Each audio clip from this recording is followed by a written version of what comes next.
Wish you a very warm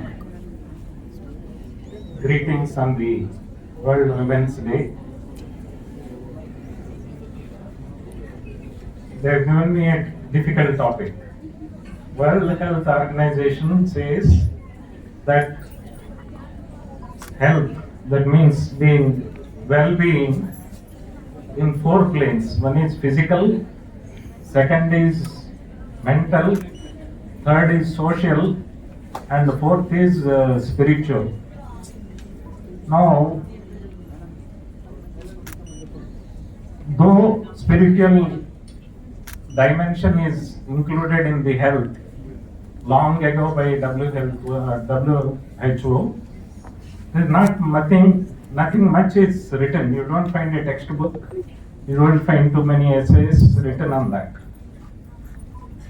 But I volunteered to do this topic considering my very long journey of 40 years in this spiritual field and medical field.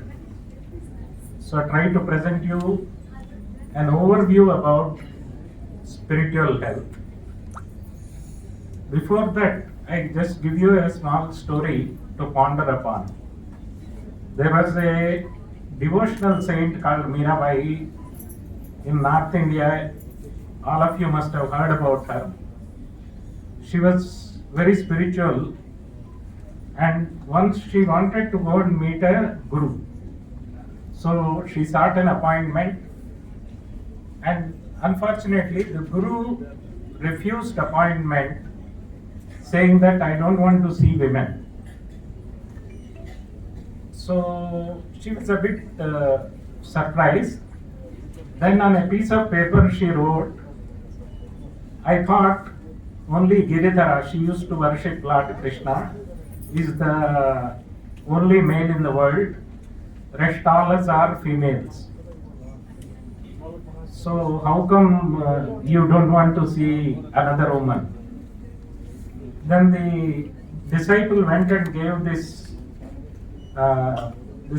paper to the guru.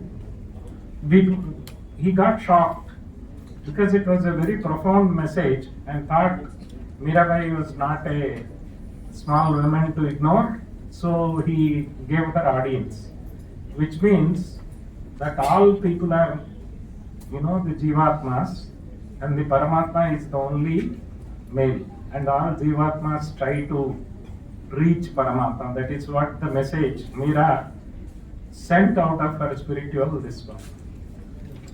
Stopping that, now let us examine what is this spiritual health. What is spirit and what is spiritual health?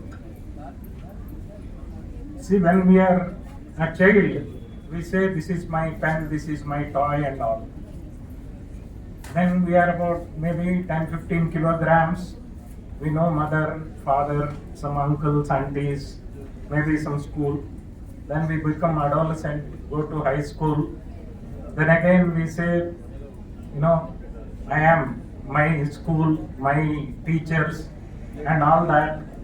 And then you grow up, you get married, you say my wife, my husband and all.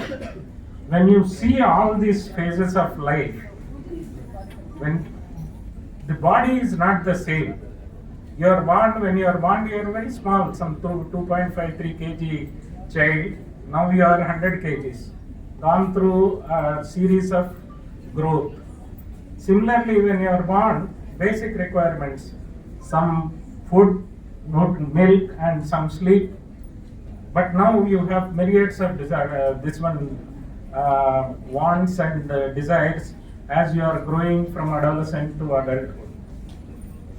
Which means to say that the body is changing, our thought patterns are changing, thought content is changing, our moods are changing, our goals are changing. But if you realize in our statements, the only constant thing is I. So spirituality is knowing what constitutes that I.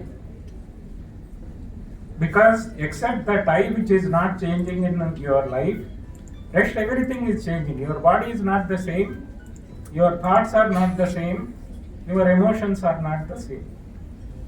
So, and how do we find that what is that I? What is the nature of that I? Let us do a small experiment, an experiment not by me, but suggested by Jagadguru Adi Shankaracharya. Now you see the world, you see the phenomenal world, outside world.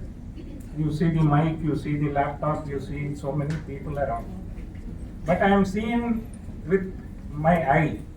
So there are two things here.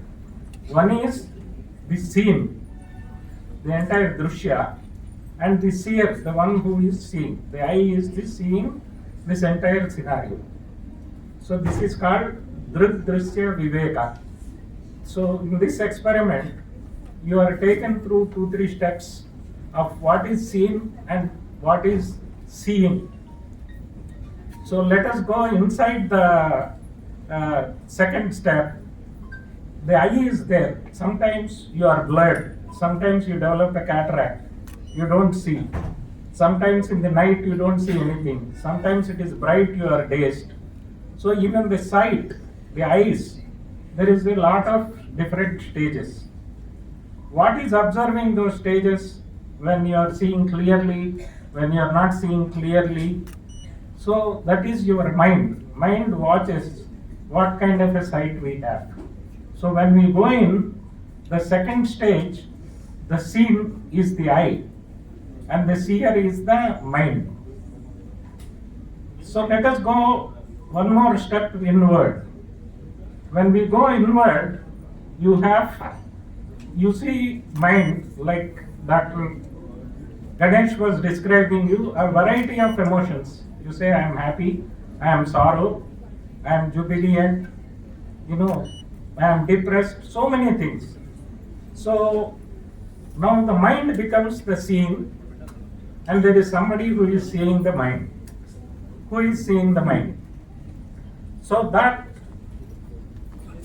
third level seer is the one who is called I, and he is also called as Sakshi. Sakshi because he watches all the phenomena. He watches what is happening outside, watches what is happening within our body, watches what's happening within our mind. So knowing that, because is there anybody who can watch him? There is nobody. But how do we know he exists? Because he is the watching one. Like typical example is light. Light is there. When the room is dark, you don't see anything. When you put on light, you see everything. But to see light, do you require any other tool? You don't require to see. Same thing with the Sakshi Chaitanya, or it is called by different names in different traditions. Some call it as Atma, some call it as Sakshi, some call, if you come to the terms of Gita, this scene is called as Kshetra and this seer is called as Kshetrajna. So that is the knowledge about. So who is seeing? That unchanging I, that is the spirit. Knowing about him and being what we are is what is spirit. Now let us come back to the practical. What is the spiritual health? Spiritual health has 2 steps.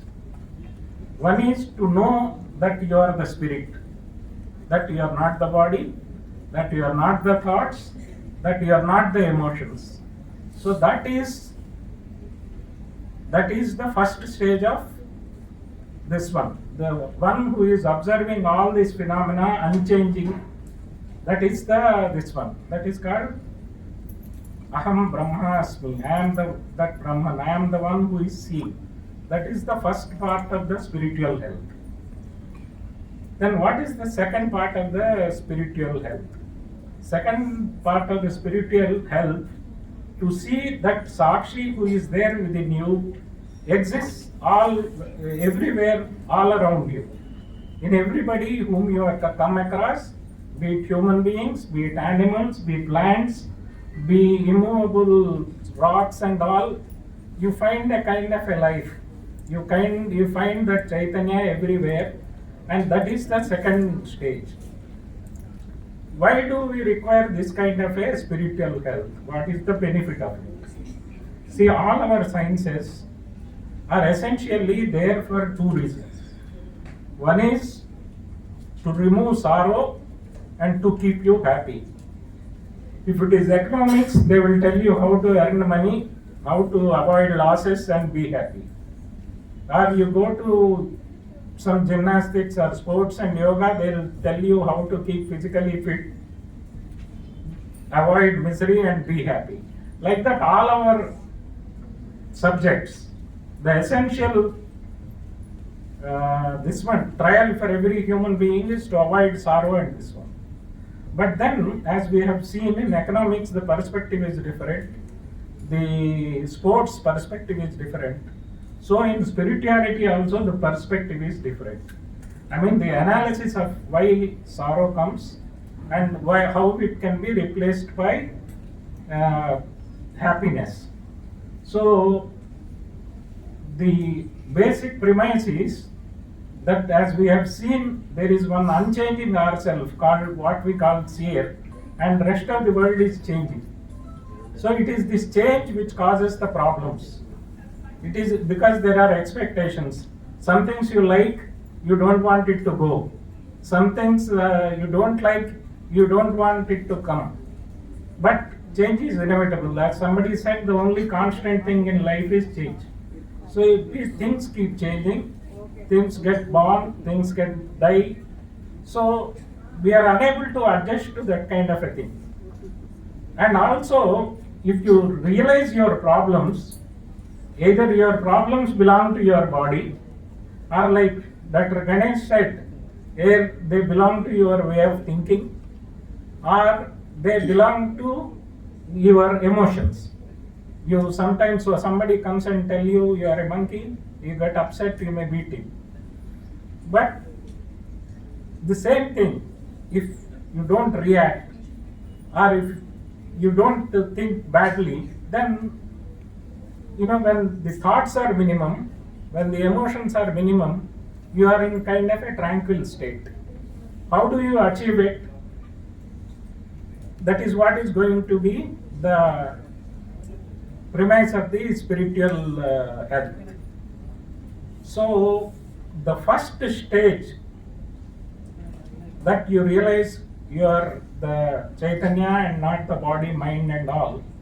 They have a famous saying in Sanskrit which says, Deho Devalayo Prokto Jivo Devas Sanatanaha Sharir Ajnana Nirmalyam Soham Bhavena Chintayet. That means this Deha itself, the body itself, is the temple of God, in which the God resides in the form of Chaitanya, or this one, and thinking that you are the body, you are the emotions, you are the thoughts, is the Ajnana. So remove that, what remains is a blissful yourself. So that is the thing, first stage. The second stage of spiritual health, to realize that everything around you is filled of Chaitanya. How do we know? You must have heard, nowadays it is very popular, Chandi Homa. People go, you don't pass, go and do Chandi Homa. You contest elections, you go and do. In Chandi, there are 14 chapters, Chandi Saptashati. In 5th chapter, there is a beautiful prayer, which was very, Vivekananda Swami used to like it very much. Actually, when you hear, even all of us will like it. How do we discover that there is one Chaitanya in all of us? It's a prayer consisting of about 14 stanzas or so.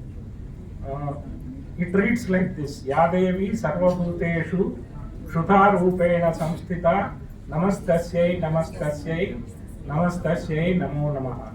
Which means, I bow to that great power, that mother, who is there in the form of everybody as Chuta, is hunger.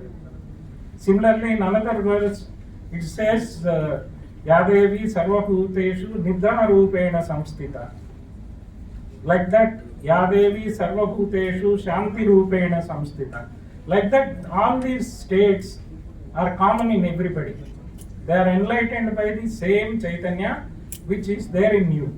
So by realizing that it is the same Chaitanya everybody, there is no animosity. Animosities become less, hostilities become less. So these are the two things. Then how do we achieve that kind of a state? Is it easy to achieve it? So there is a science. Like you have to differentiate between religion and spirituality. Religion goes by your faith. Faith in a prophet, faith in a book, faith in some doctrine. So it is more by faith. Whereas spiritual science, spirituality is a science. There is no faith in it.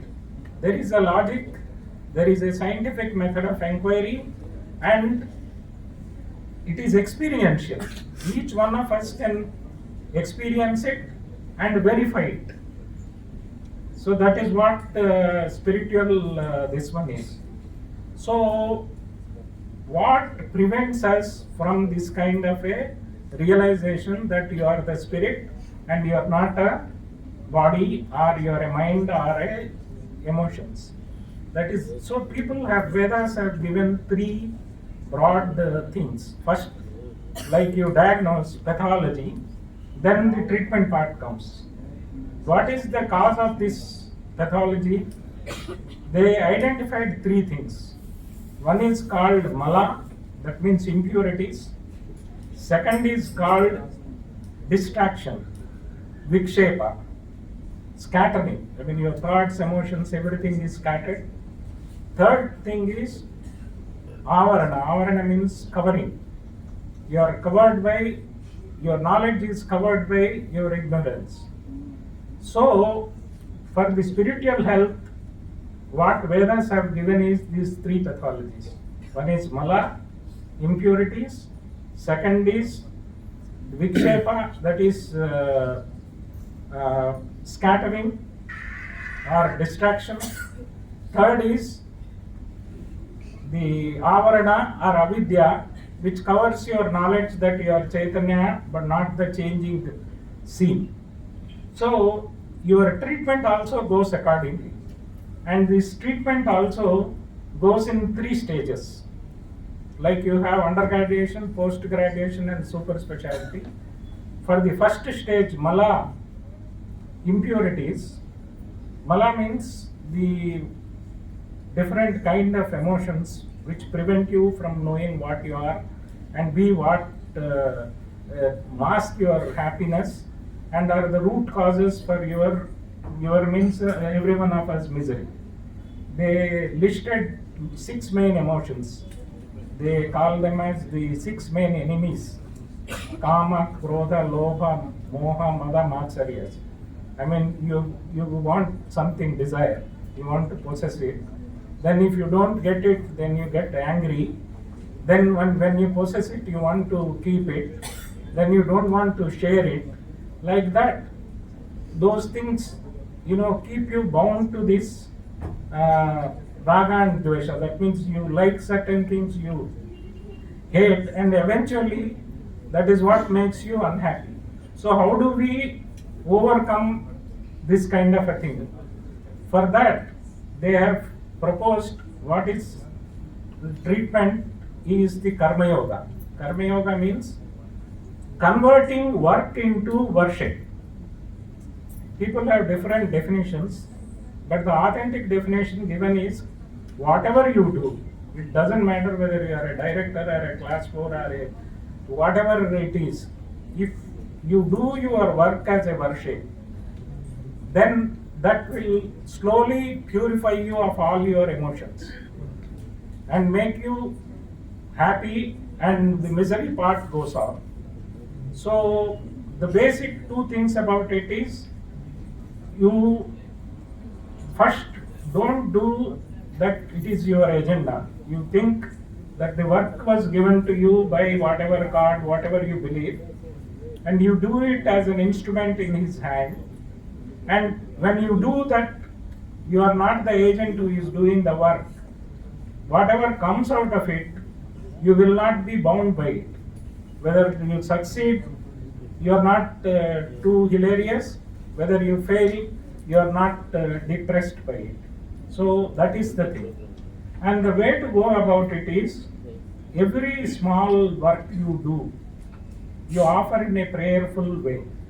Suppose you get up in the morning, you say, I've got up, thank you God, you have given me all this nice body, you have given me eyes, let me see you everywhere, you have given me ears, let me hear your prayers everywhere. Like that, you say that we are here to do his mission. So when you take food, you offer a small prayer and take the food as an offering to somebody who is there inside. When you go for a work, you say, I am offering this work. Say a prayer and say, I am offering this work. So essentially, you divinize whatever you are doing it. So whatever you drink then becomes a tirtha. Whatever you eat then becomes a prasada. So the whole life becomes divine. And when that divinity is brought in your day-to-day life, actually I recommend to the young ladies, 1 week, just try this method of this one. The kind of a happiness and transformation you find in your life is tremendous. Then from there we go to the next stage. The second pathology which causes unhappiness to all of us is scattering, vikshepa. Vikshepa means the mind is never one-pointed. The moment you get one thought, then there will be a second thought, there will be a third thought, 100 thoughts, and 1,000 thoughts. It goes on expanding. Same thing, one emotion related to a thought, multiple emotions, then they rock you. So the whole problem is this vikshepa, the entire mental energies are scattered, and as a result of you get tired. Even after a so-called nice sleep, you get dreams and all due to that scattering effect, and morning when you get up, you are not fresh. You are tired. So for that, the treatment that is given is called upasana. Upasana means your this prayers, your this methodical living, your this japa, your dhyana, all these things which are listed as religious and spiritual items, they all come under this one.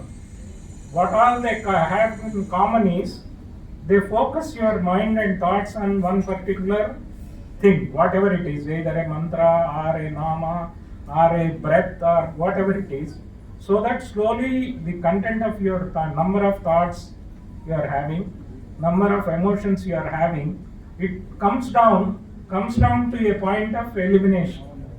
That is the highest point in meditation, where because mind has no physical structure, mind is nothing but your thoughts and emotions. When no thought, no emotion, that is the typical no mind state, supposed to be the highest by those who meditate. But then the Indian tradition, the Vedic knowledge does not stop there. It goes one step further. So meditation is only one of our preliminary, this one, not a ultimate practice. The ultimate practice is the jnana, as we told. that to realize and live that we are that spirit which is moving the entire body. We are not the body, we are not the mind, we are not the thoughts, we are not the emotions, we are that Chaitanya which enriches all these things. So, and seeing a similar thing all over this one. So thus, the spiritual health in Vedic knowledge consists of these 3 steps. The Karma Yoga for the Mala, the Upasana for the scattering or Vikshepa, and for the Ajnana, that thinking that you are the mind and body complex. So the knowledge that you are the Chaitanya, not this one. So those are the things. Then one last aspect of today's talk would be, they said spiritual health for women. Is the spiritual health for women, is it different from men? That's the point. The point is, you realize that women come nearest to God because only one next to God who can create is a woman. So that way they are very close to Godhood. So that is one thing. The second thing is, they have those emotions, the loving emotions are much easier for women. So people, instead of giving them mantras, giving them bigger things, they have given them this loving nature. You convert it into spirituality. Like my mother used to cook, she used to chant some prayers, or they used to wash utensils, they used to do something. So like that, every day-to-day work was converted into a kind of a divine this one. Because imagine, all of you go to take Buddhism, go to monastery and sit and start meditating, what happens to the society? So the Sanatana Dharma, that's why it did not encourage that kind of a living. See, just by going to Himalayas, you don't become a monk. Your problems will not leave, because your problems start with your mind. You take your mind there, you will not have vacation, you will not have anything, so you will have the same misery there also. So why not convert this entire day-to-day life into a divinized exercise? And that is very easy for women than men. That's why people don't have ceremonies for women other than the family life, because this entire spiritual edifice on which it is based, Sanatana Dharma is based on the household this one. That is the Grihastha Dharma. So if you keep the family, people by doing their family work itself, they become very exalted spiritual people, which we see in our own life. And I conclude this with one small story. I am sure most of you must have read or heard about it. This comes in Aranya Parva of Mahabharata, which is called Dharma Vyadha Upakhyana. So there is one young monk who was meditating, and they used to go and they don't cook and all, they go beg for food, and once they get some food they eat, and then they go back to their meditative practices. Then this man, one day he was meditating and some crow has dropped a dropping on him. So he became very angry, looked at the crow, and the crow got burnt by his spiritual power and died. So after that, then he went for this begging spree. He went to they can't do begging more than 5 houses. He went to 4 houses, nobody gave. Hot summer, 5th house, the lady was there, she was not coming.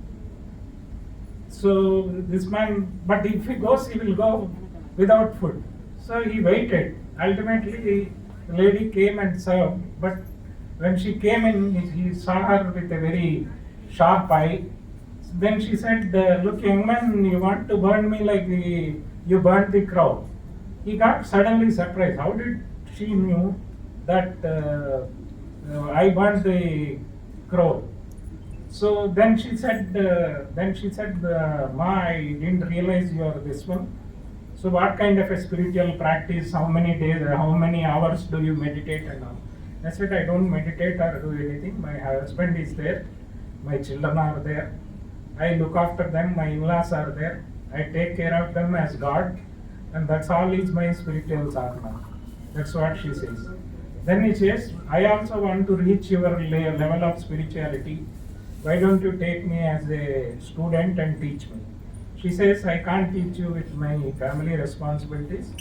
So you go to Falana place, there is a man called Dharmavyata, and then he tells him, you are unhappy, your meditation did not give you peace of mind because you left home deliberately without taking permission from your wife or parents. They are all lamenting that you left them without looking after them. So stop all this meditation and all, go back to your house, take care of your wife, take care of your parents and children. That will give you much more peace than all these meditations and all. So that is one of profound messages Mahabharata gives us with the Dharmavyata Upakhana.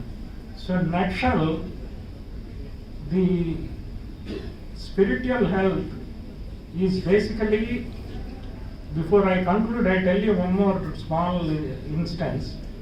When Swami Vivekananda went to US and was lecturing extensively, he used to address every gathering as divine souls. Amritasya Putraha, he used to say. Then one girl, young girl, got up and said, why are you hypnotizing Swami as saying that we are divine and we know we are all mortals with all weaknesses of flesh and blood, and why are you trying to hypnotize? Swami, without even thinking, very spontaneously said, no, young lady, you are hypnotizing yourself that you are the body and mind, you are not the spirit. What I am trying to do is I am dehypnotizing you. I am telling you that you are not the limited body who is suffering, but you are the eternal spirit who is always blissful and grow above it. So that is what spiritual health is about, is to dehypnotize that you are a very limited person, that your capabilities are very limited, that you are all your everything around you is making you suffer. Come out of that. The way to come out of that is to realize the divinity in you. For this, I have told you the steps. The thing is to get an authentic school. Like you want an MBBS or MS or MCH, you go to a school, good school.